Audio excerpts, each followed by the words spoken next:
সালামু আলাইকুম, the football জোনে আপনাদের সবাইকে স্বাগতম। উয়েফা চ্যাম্পিয়ন্স লিগে রিয়াল মাদ্রিদকে জয়ে ফেরানোর ম্যাচে বড় ভূমিকা ছিল ফ্রাঙ্কো মাস্তান্তোনো।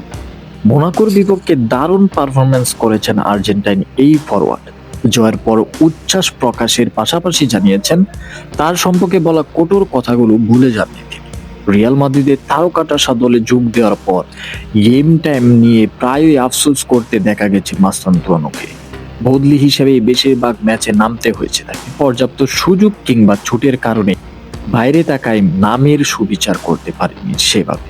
এই সময় মাস্তান্তোনোকে কটূক্তি করে নিন্দুকেরা বলেছেন নানা ধরনের কথা। রিয়ালের ইতিহাসের সবচেয়ে বাজে সাইনিং নাকি তিনি। মাস্তান্তোনো নিজেকে প্রমাণের বেশি সময় নেননি।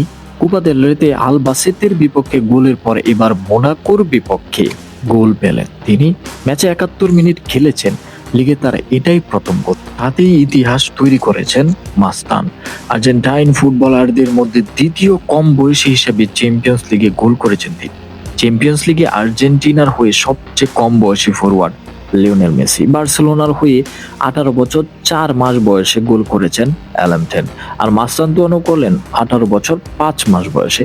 তাছাড়া দুজনেই একই পজিশনে রাইট উইংয়ে খেলে থাকেন।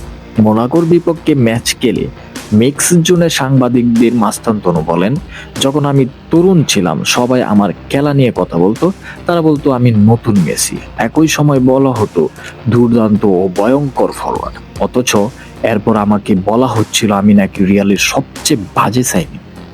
তিনি বলেন, আমি কখনো মনে করি না আমি মেসি, এমনকি আমি কখনো এও মনে করি না রিয়াল মাদ্রিদের সবচেয়ে বাজে সাইনিং। আমি আমার সেরাটা দেওয়ার চেষ্টা করি সব সময়। আমি জানি আমি কি করতে পারি।